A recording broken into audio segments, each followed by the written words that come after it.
ورور د غږ اوچتولو خپرونه ده او د یو پښتون ورور غږ تر تاسې در رسوم.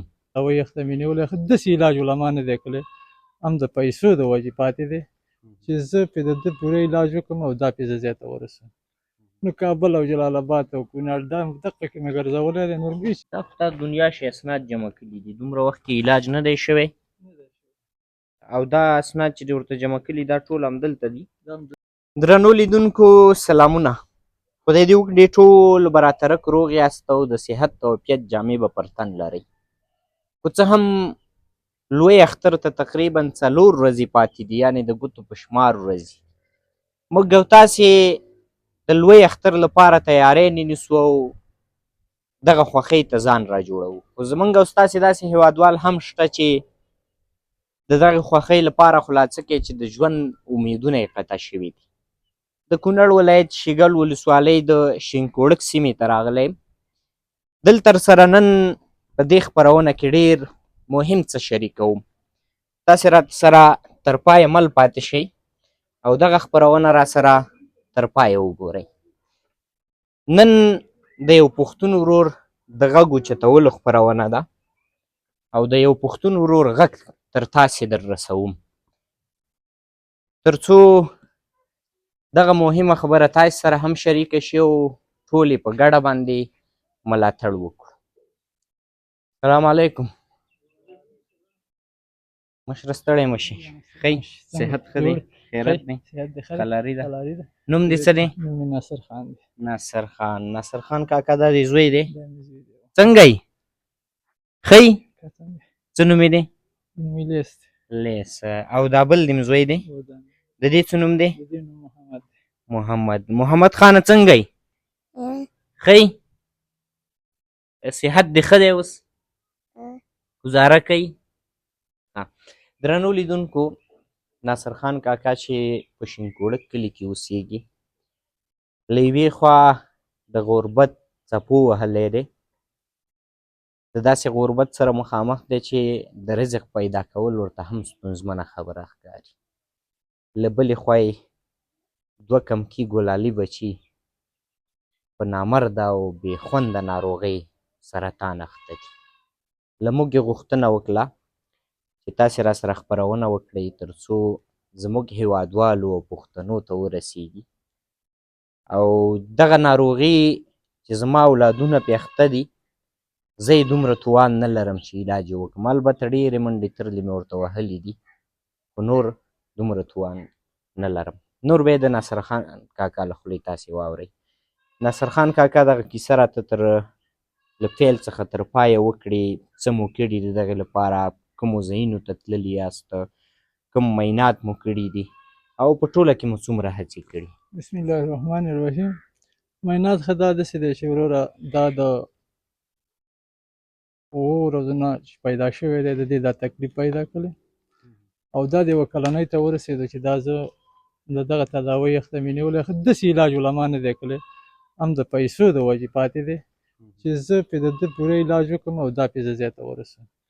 نو کابل او جلال آباد او کونړ دا دقه کې مې ګرځولی دی، نور هېڅ چېرته نه دی وړی. پاکستان ته مې یو کرتې وړی، هلته مې ولسه دوايانې وکړلې، ویې ویل چې بېرته به یې راوړې، بېرته زما وس نه و، بېرته مې ویې نه وړم، مخکې کې رانه پاتې دی. نو څه وایي چې څومره مصرف راځي په دغې؟ نو دا اوس داسې معلومه نه ده چې هلته سړی ډاکټرانو له لاړ شي او هغوی څه کښېني. نو پاکستان ته چې تللی وې ډاکټر درته څه وویل چې څومره دوایي ته اړتیا ده او همدغه راز معایناتو کې درته څه وویل؟ داسې یې ویلې چې دې باندې راځي یو اندازه مصارف راځي، لاړ شه مصارف به دې برابر کړي، بېرته به راشي. نو زه چې راغلم بېرته ما چې هر څونه ځان ته وکتل هغه مصارف زما په وس کې نه وو، نو بېرته یې د همدغې مجبورۍ د وجې نه پاتې. ځوروي دې نه چې بچي دې ناروغ او ته ورته لاس د زنې ناست ولې نو څه وکړو نو خامخا دغه تکلیف په کومو برخو کې دی راته ووایي؟ دا تکلیف داسې ته ښه وګورئ، دا پښې برابر کړئ، دا توروالی چې پیدا کړی اوس دا یوه پښه پړسېدلې ده، دا پښې پړسې او پښې کار کوي؟ پښې کار کوي، دا پړسوب چې پرې راشي او دا څه داغونه بیا نشي ګرځېدی، بیا نشي ګرځېدی، بیا ایسته پروت یوازې په دغه ځینې د څنګلو باندې، په دې ملا باندې، په دې ټول وجود باندې همچنان هم د دې هم داسې دواړه همدغسې دي. دغه اسناد دي چې تر اوسه پورې مو ګرځولی دی. دا به وګورو. دا خو تا دنیا شي اسناد جمع کړي دي، دومره وخت کې علاج نه دی شوی. او دا اسناد چې دې ورته جمع کړي دا ټول همدلته دي، ننګرهار، کابل او دې ځایونو کې ګرځېدلی. ها ها ها.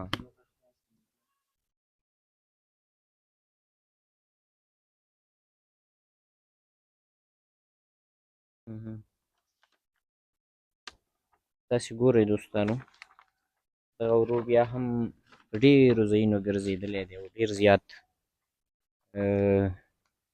اسنادونه یې فقط جمع کړي دي. خو دا چې د سرطان د ناروغۍ علاج افغانستان کې خو کېږي، ماشاءالله موږ هم تکنه ډاکټران لرو، خو ولې ډېرو پیسو ته اړتیا لري، ځکه د دغې لپاره هغه تش دوایي اخیستل هم ګرانه خبره ده. نو دغه ډېر زیات اسناد یې جمع کړي دي او ټوله کې داسې معاینات شوي دي چې تاسې ته ډاکټر ویلي وي چې دا همدا سرطان مرض دی. او شته معاینات مو لیکلي، خو اوس ما نه پوهېږم د اسنادو کې څه اسناد بل ځای کې وو، په هغې کې رانه بېدرکه شوي دي، څه اخوا دېخوا شوي ډېر دي اسناد یې نور هم هغه خو یو کارډ دی که نه، دغه دا دی که نه. اسناد یې هم شته، نور رانه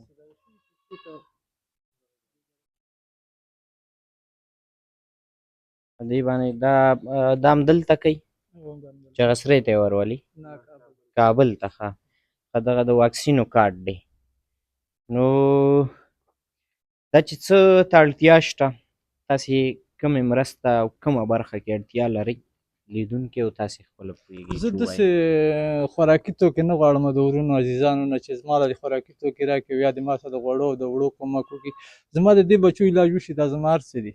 زه به د هره ورځ د دې خفګان او د دې درد نه خلاص شم او هغو له به الله یو څوک پیدا شي چې د دغې ټول علاج په خپله غاړه واخلي او ډاکټر ته بیا یو مصرف یې هغوی کوي، نو زما د خوا نه به اعتراض نه وي. وخت به خو انشاءالله تعالی چې زه بیخي چې زه ملاړ به م څه نه شم، چې هغه هر څه مصرف په غاړه لي دا دې واخلي او لاړ دې شي، زما د خوا نه به مشکل نه انشاءالله تعالی. درنو دوستانو، راځئ چې د دغه دوه ګلالیو ژوند وژغورو. دواړه کمکي ماشومان دي، لا د ژوند په خوند نه دي پوه، او هغه د ماشومتوب په خوند هم په دې نه دي پوه چې دغه نامرده ناروغۍ ته یې خوند اخیستی. نو زموږ په ټولو لیدونکو دا غږ دی چې یو خو له اختر بختورې ورځې دي، او بیا پکې موږ او تاسې دومره لوی کار ترسره کړو چې د دغه دوو ګلالیو ماشومانو لاسنیوی یې وکړو، مرسته یې وکړو، او بالاخره د پښتونولۍ او مسلمانۍ او د افغانیت هغه خپلې هڅې تر دې حده وکړو چې د دغه دوو ګلالیو ژوند راوژغورو. نو وروستیو کې بیا هم کوم پیغام لرئ تاسې ته اجازه ده. وروستی کې مې دغه پیغام د هغه ورونو نه دی چې کوم یو سرمایه او سرمایه‌داره خلک دي، هغوی دې ما سره دغه کومک وکړي چې زه به د دې خپلو بچو علاج وکړم، نور هېڅ نه غواړم. دغه علاج څه کار کوئ خپله؟ خپله هېڅ شی نه کوم، دا دیړې پیدا شي دیړې وکړو چې نه یې بس کور کې ناست شي. درنو لیدونکو، نو دغه ټول جزئیات هم در سره شریک کړل. هر هغه ورور چې غوښتل مرسته ورسره وکړي، موږ چمتو یو دغه ټول اسنادونه ورسره شریک کړو، هم د دغه خلکو ټول جزئیات ورسره بیا هم په شخصي کې شریک کړو، او وکولی شي د دغه خلکو سره څه ناڅه مرسته وکړي. خو یو ملګری نشي کولی، څو ملګري چې یو ځای شي په شریک یې وکړي، یو کولی شي هر څومره چې مو وس او توان وي دغه خلکو سره مرسته وکړي، تر څو دا کاکا وتوانېږي د دې خلکو لپاره مرسته راټوله کړي او بالاخره علاج یې وکړي.